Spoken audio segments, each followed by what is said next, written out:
20 लाखों मुसलमानों को मारने की बात कही, फिर उसके बाद आप मेरी पार्टी से संबंध नहीं है। उत्तर प्रदेश में रहते हैं। इसके लिए धर्म संसद से आप जो आयोजन करता है हमसे आप बात करिए। द लाइव टीवी, सच सबसे आगे। नमस्कार, द लाइव टीवी देख रहे हैं आप। आपके साथ मैं हूं आदित्य कुमार। जब भारतीय जनता पार्टी के नेता किसी असली पत्रकार से टकरा जाते हैं तो इनकी हवा टाइट हो जाती है। केशव प्रसाद मौर्य को तो आपने देखा ही, कैसे बीबीसी के जब रिपोर्टर ने सवाल पूछना आरंभ किया तो फिर भगदड़ मच गई। मतलब कि सोचो, इतना बौखला गए केशव प्रसाद मौर्य कि माइक तक उतार दिया, बदतमीजी पर उतर आए, मास्क तक छीना, वीडियो तक डिलीट कराया। ये सब कृत्य किए केशव प्रसाद मौर्य ने। कौन है केशव प्रसाद मौर्य? डिप्टी सीएम है भाई बीजेपी के। अक्सर उन्हें आदत है गोदी पत्रकारों के सामने बैठने की, और पहली बार असली पत्रकार टकरा गए। उसके बाद अब एक बार फिर से दिनेश शर्मा भी एक असली पत्रकार से टकराए और इनको भी कायदे से पानी पिला दिया है।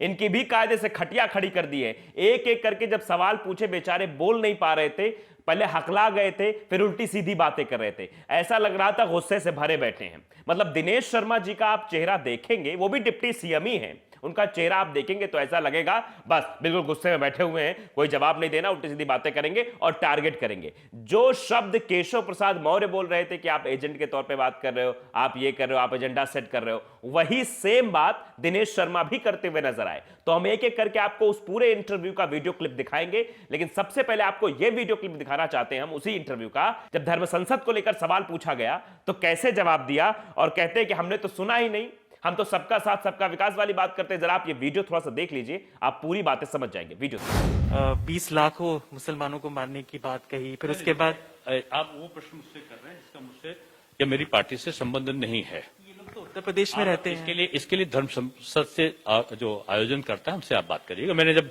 सुना नहीं, मैंने जाना नहीं, तो उसका जवाब मैं कैसे दे सकता हूं? तो सुना आपने, जैसा सेम जवाब केशव प्रसाद मौर्य ने दिया था, केशव प्रसाद मौर्य तो उठ के भाग गए थे, वही जवाब दिनेश शर्मा भी देते हुए नजर आ रहे हैं। बाद में फिर पूछा गया कि जवाब तो दीजिए, बताइए। तो ये पहले तो कह रहे हमारा मामला ही नहीं, धर्म संसद जाके पूछिए, ये सब आपने सुना वीडियो में। लेकिन ये कहा कि भैया उत्तर प्रदेश में हो रहा है, कैसे आप नहीं सुने? तो बड़ी अनजान सी बात हुई कि उत्तर प्रदेश का डिप्टी सीएम ये बात सुन ही नहीं रहा है, उसके प्रदेश में इस तरह के भाषण दिए जा रहे हैं, उसको मतलब ही नहीं है। आप समझिए कितना हास्यास्पद लगता है। उसके बाद जब सवाल पूछा गया, कहने नहीं, हमसे कोई मतलब नहीं, हम तो नहीं जानते, हमारी पार्टी तो इस तरफ चलती है, सबका साथ सबका विकास। जरा ये सुन लीजिए उनका वीडियो, जो सबका साथ सबका विकास कर रहे हैं। एक धर्म संसद जो है, उसमें एक धर्म के विचारों का एक तरीके से की गोष्ठी होती है, तो उसमें भड़काऊ बयान देना और हेट स्पीचेस देना, नहीं, क्या वो गलत बात है या सही बात जब है? कहीं आएगा तो हम कहेंगे। मैंने तो कहा मेरा तो नारा ही सबका साथ सबका विकास है। 16-17 दिसंबर से ये सब चल। जवाब दे दिए कि सबका साथ सबका विकास मेरा है। इस वीडियो क्लिप में आपने साफ तौर पे देखा, सबका साथ सबका विकास की बात कर रहे हैं। मतलब सीधे समझिए आप इस बात को, इशारा किस ओर है दिनेश शर्मा का? इशारा इस ओर है कि ये कहना चाह रहे हैं सबका साथ सबका, मतलब ये दंगाइयों का भी जो साथ देते हैं उसका भी विकास करते हैं। इस तरह के लोग जो धर्म संसद के नाम पर अत्याचार फैलाने का काम करते हैं, एक धर्म और समुदाय को टारगेट करने की कोशिश करते हैं, उनका भी ये लोग साथ देते हैं। इसीलिए तो कह रहे हैं सबका साथ सबका विकास। वीडियो में आपने कायदे सुन भी लिया। अब आपको सुनाते हैं इंटरव्यू के सबसे शुरुआत में पहला सवाल जब पत्रकार ने पूछा, बीबीसी के पत्रकार ने, तो वही पूछा, 2 अखबारों को लिया, उसमें ऐड जिस तरह के थे, नफरती ऐड थे उसमें। एक लाल टोपी वाला ऐड था, एक दंगा मुक्त करने वाला ऐड था, ऐसा कुछ ऐड था। उस ऐड पर जब सवाल पूछा कि बताइए ऐड किसका है, ये आपकी सरकार का ऐड है या पार्टी का ऐड है, तो पहले तो पका गए भाई साहब दिनेश शर्मा जी, क्योंकि वो तो सरकार का ऐड था। कहते देखो नीचे लिखा है सूचना प्रसारण मंत्रालय, लोगो भी लगा हुआ है, बताते हाँ सरकार का ऐड है। तो फिर रिपोर्टर ने पूछा बताओ इसमें सरकार का अगर ऐड है भाई, तो सरकार की योजना के बारे में बखाना चाहिए, लाल टोपी क्या मतलब है? तो क्या कुछ बोले दिनेश शर्मा इस वीडियो क्लिप के माध्यम से? आप ऐड है, फुल पेज के आधे पेज के ऐड्स हैं, ये पार्टी के ऐड हैं या ये सरकार के ऐड है? अरे पार्टी टिकट का होगा, ये सरकार ने दिया, आपके नीचे लिखा हुआ है, जिसका भी दिया है, जिसने दिया है उसका नाम लिखा होगा। ये तो पॉलिटिकल एड्स हैं।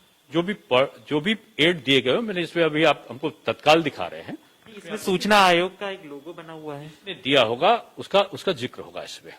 और इसका मकसद सीधे सीधे है, अगर आप इसको दूसरी तरफ ले जाना चाहते हैं या आपका कोई एजेंडा पहले से तय है। तो सुना आपने किस तरह की बातें की जा रही, मतलब कह रहे हैं एजेंडा कर रहे हो, एजेंडा सेट करो, आप एजेंडे के तौर पर सवाल पूछो, जबकि एजेंडा नहीं है।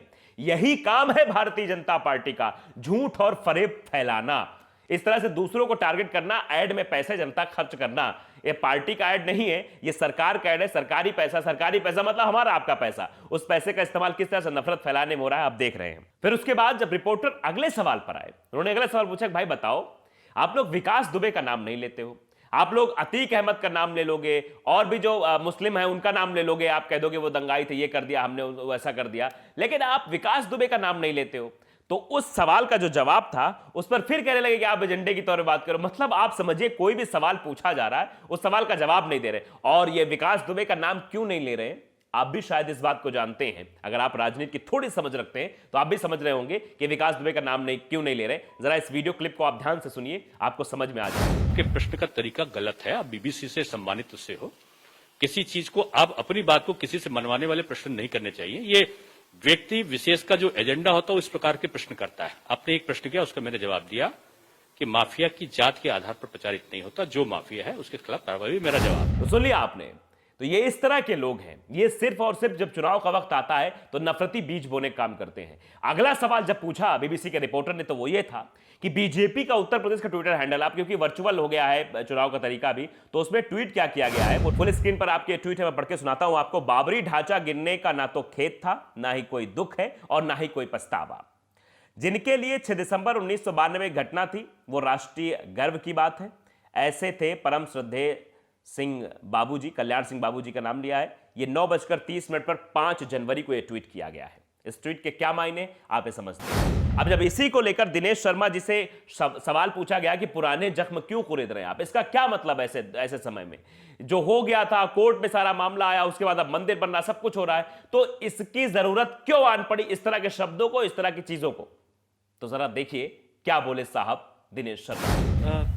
अगर इस चुनावी माहौल के अंदर, क्योंकि वो मस्जिद गिराई गई, जैसे भी गिरी, जो भी हुआ, उसके बाद कोर्ट का फैसला आया, वो मेजॉरिटी पक्ष में उसमें फैसला आया, लेकिन इस तरीके के ट्वीट करना कि किसी को उसके ऊपर कोई पश्चाताप नहीं, वो भी पार्टी के हैंडल से, क्या इसकी जरूरत क्यों महसूस होती है पार्टी को? पार्टी को हमेशा, पार्टी के जो भी नेताओं के वक्तव्य होते हैं, आपने तो एक सुनाया है, और भी जितने वक्तव्य होते हैं नेताओं के सभी ट्विटर हैंडल पे होते हैं हमारे। हम थोड़ी ना बना रहे हैं, ये तो ट्विटर हैंडल पे लिखा जा रहा है कि किसी को कोई पश्चाताप नहीं है, कोई वो नहीं है। ये मुद्दा पार्टी ना लोग आगे बढ़ चुके हैं तो फिर पुराने जख्म कुरेदने की क्या जरूरत है? कोई जख्म बीजेपी कभी कुरेदती नहीं है। तो ये इंटरव्यू था। इस इंटरव्यू में बीबीसी के रिपोर्टर ने कायदे से शर्मा जी की क्लास लगाई। शर्मा जी जवाब देने से बचते रहे, चाहे वो विकास दुबे पर सवाल रहा हो, चाहे वो धर्म संसद पर सवाल रहा हो, चाहे इस तरह के ट्वीट का। आप अगर बीजेपी का ट्विटर हैंडल उठा के देखेंगे, बीजेपी उत्तर प्रदेश का, तो उसमें सिर्फ और सिर्फ नफरती चीजें ही मिलेंगी। आग दिखाया जाएगा, ऐसे ऐसे पैकेजेस दिखाए जाएंगे, उसमें नफरती चीजें उसमें आपको दिखाई जाएंगी। ये सिर्फ नफरती काम करते हैं। केशव प्रसाद मौर्य तो झेल ही नहीं पाए, वो तो इंटरव्यू ही डिलीट करवाने चले थे, लेकिन वो शायद भूल गए थे कि रिकवरी नाम की भी कोई चीज होती है। सब कुछ रिकवर हो गया, उनका सारा कृत्य जो है कैमरे पर आ गया, और कैमरे के बाद भी जो उन्होंने किया वो बीबीसी पे बकायदे आर्टिकल में लिखा था, ये हमने आपको दिखाया। उसके बाद बारी दिनेश शर्मा की। दिनेश शर्मा थोड़ा बच बचा के निकले, सवालों का जवाब नहीं दे पाए, उल्टा आरोप बढ़ने लगे। मतलब किस पर? सामने पत्रकार पर आरोप बढ़ने लगे। मतलब इनके हित के अगर सवाल नहीं होंगे भाई साहब, इनके हित की आप नहीं पूछेंगे, इनकी तरह बात नहीं करेंगे, तो ये जो है कह देंगे कि आप तो एजेंडा सेट करके आए, आप तो ये करके आए हैं। इनको चाहिए अंजना ओम कश्यप जैसा पत्रकार, इनको चाहिए चित्रा त्रिपाठी जैसा पत्रकार, जो मुस्कुरा के इनसे बात करे, इनके लायक सवाल करे, इनकी बड़ाई करे, तो ये खुश हो जाएंगे। अगर एक भी सवाल ऐसा पूछे, सच्चा सवाल होता है, इस सच से बड़ी घबराहट होती है भारतीय जनता पार्टी के नेताओं को। और ये साफ तौर पर नजर आ रही है, जिस तरह कृत्य ये करते हैं और जिस तरह कृत्य किया जा रहा है, सीधे सीधे इनकी क्लास लगाई जा रही है। इससे आप समझ सकते हैं कि जो भगदड़ मची हुई है भारतीय जनता पार्टी में, आप देख रहे हैं एक के बाद एक नेता भारतीय जनता पार्टी को छोड़ रहे हैं, और यहां पर इंटरव्यू सवालों को छोड़कर भाग रहे हैं। तो हर जगह भागम भाग मची है, सवालों से भागते हैं ये भारतीय जनता पार्टी के नेता, और भारतीय जनता पार्टी के बड़े बड़े नेता पार्टी ही छोड़ के भाग रहे हैं। तो भागम भाग मची है। आने वाले समय में जब चुनाव होंगे 10 मार्च को जो नतीजे आएंगे, तो कोई और भागेगा, ये आप देख लेंगे कौन कहां भागेगा, ये समझ में आ ही जाएगा। तो द लाइव टीवी को अगर आपने सब्सक्राइब नहीं किया, सब्सक्राइब जरूर करिए, बेल आइकन दबाइए, ताकि सच खबरें आप तक पहुंचती रहे। नमस्कार। द लाइव टीवी, सच सबसे आगे।